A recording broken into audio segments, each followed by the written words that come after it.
Halo guys, apa kabar? Salam cuan. Apakah kalian seorang profesional? Apakah kalian seorang mahasiswa yang baru lulus kuliah? Atau bahkan barangkali kalian seorang pekerja yang sudah bekerja tapi ingin mendapatkan penghasilan lain di luar pekerjaannya?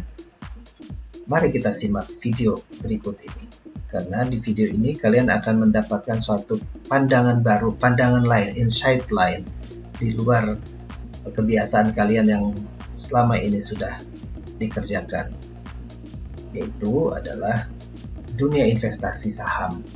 Apakah itu investasi saham? Kita akan simak dalam uraian selanjutnya ya.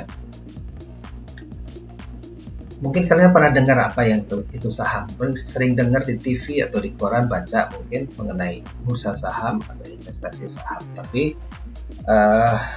barangkali pengertiannya atau pemahamannya belum lengkap.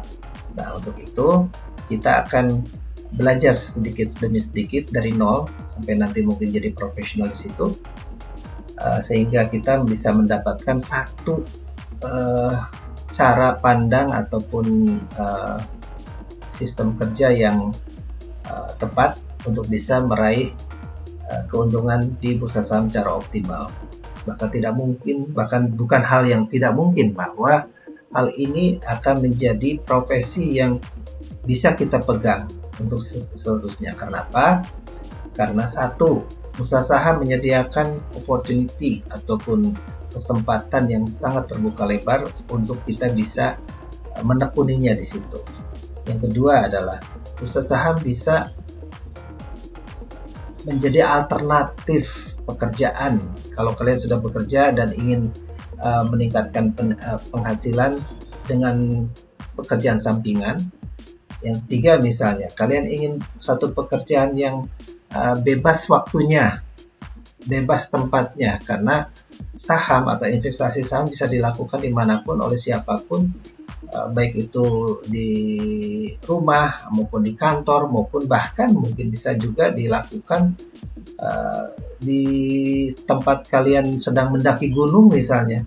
Asal ada internet di situ, kalian bisa melakukan trading saham. Pertama, kita perlu tahu dulu apa itu saham. Secara singkat kita akan dapatkan pemahaman atau kunci-kunci daripada yang namanya usaha ataupun profesi di bursa saham. Saham itu apa sih? Saham itu adalah alat investasi ya. Saham itu adalah alat investasi. Sama juga seperti kalian misalnya punya rumah atau tanah yang kita tinggali yang kita tinggali saat ini misalnya. Tanah dan rumah itu kan milik kita, ada bukti kepemilikannya, misalnya sertifikat rumahnya atau sertifikat tanahnya, itu adalah bukti kepemilikan itu. Dan tanah ataupun rumah yang kita tempati itu akan naik nilainya dari waktu ke waktu, dan kenaikan ini bisa berbeda antara satu lokasi dengan lokasi lainnya, sehingga di situ ada peran kita untuk memilih lokasi kalau memang kita mampu untuk melakukannya ya. Kita untuk memilih lokasi yang berkembang cepat misalnya, ataupun lokasi lain yang mungkin kurang berkembang cepat, atau mungkin ada lokasi lain yang sangat berkembang cepat. Itulah namanya keputusan investasi. Saham juga bermakna atau mempunyai arti sebagai bukti kepemilikan. Sama juga seperti misalnya mobil atau motor, kan kalau kita memiliki mobil atau motor itu ada bukti kepemilikannya, yaitu BPKB. Saham juga seperti itu. Saham merupakan bukti kepemilikan kita terhadap satu perusahaan, dan perusahaan itu adalah perusahaan yang tercatat di bursa saham ya, seperti itu ya. Misalnya kita punya saham Telkom satu lot misalnya. Satu lot itu adalah 100 lembar. Walaupun kita hanya mencatatkan kepemilikan kita atas perusahaan Telkom itu hanya dengan satu lot, tapi tetap kita adalah sebagai pemilik sebagian saham Telkom yang ada ini, kita adalah sebagai pemilik.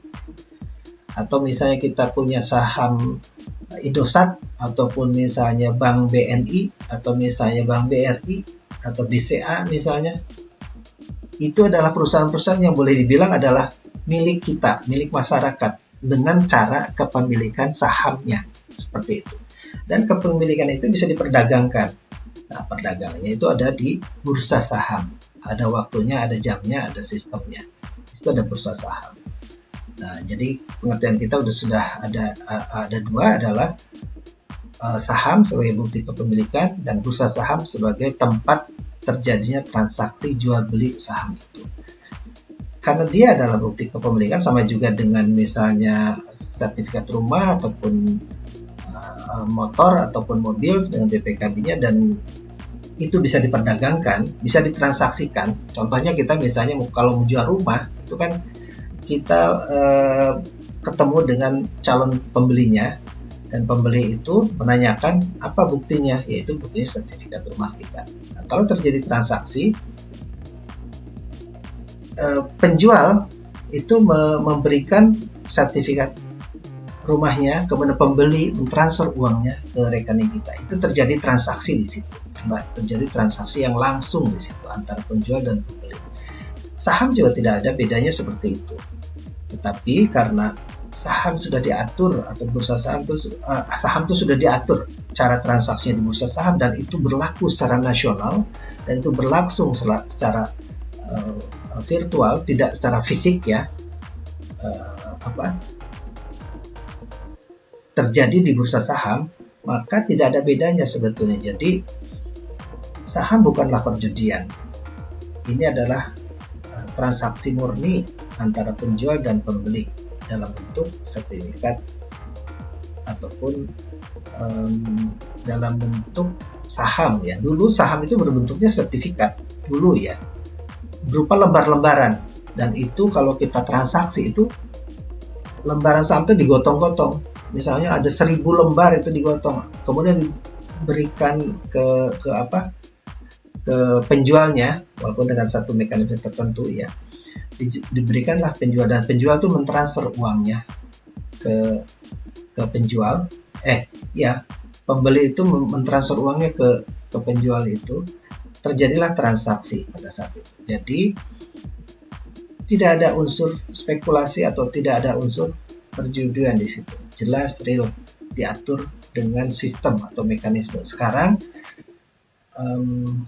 transaksi itu tidak harus menyerahkan dalam bentuk lembaran saham. Sekarang sudah scratchless, sudah tanpa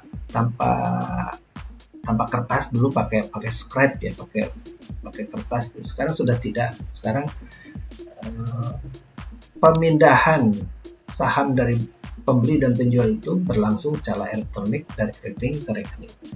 Dan itu tadi, untuk melakukan transaksi itu di bursa saham harus melalui pialang saham atau kantor sekuritas atau perusahaan sekuritas. Ini diaturnya seperti itu. Jadi seseorang yang misalnya mau membeli saham itu tidak perlu datang ke bursanya, ke kantor bursanya, tidak perlu seperti itu. Dia harus membuka rekening di kantor pialangnya, tidak bisa transaksi itu di luar sistem ini. Jadi di kantor pialang itulah seseorang membuka rekening, sama seperti orang membuka rekening bank. Ini juga membuka rekening efek namanya di kantor pialang itu, sehingga transaksi bisa dilangsungkan di bursa saham.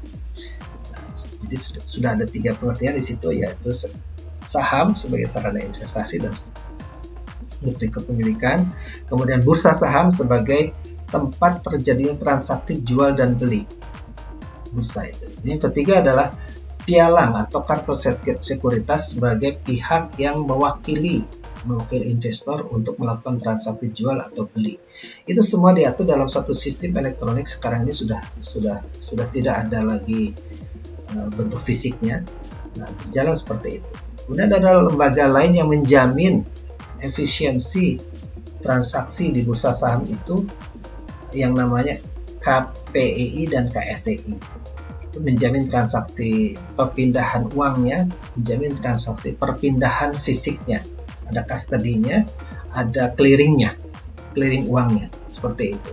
Jadi ada lembaga-lembaga yang memang ditunjuk oleh pemerintah, oleh negara berdasarkan undang-undang untuk melaksanakan transaksi di bursa saham secara wajar, secara efisien, dan transparan. Jadi bisa dihindarkan itu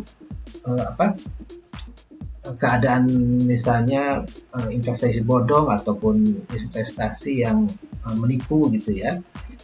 Dengan sistem ini, mekanisme ini, dijaminlah keamanan investor dalam hal dia mendepositkan uangnya, investasinya, dan dijamin pula untuk setiap yang punya saham dalam hal dia harus menjualnya, dia menjual pada saat dia membutuhkan uang, dan uangnya itu akan langsung ditransfer ke rekeningnya itu. Jadi tidak akan terjadi bahwa kalau dia sudah transaksi jual gitu, dia menyerahkan sahamnya, uangnya tidak ditransfer ke rekeningnya. Tidak mungkin seperti itu dengan sistem yang sudah ada sekarang ini.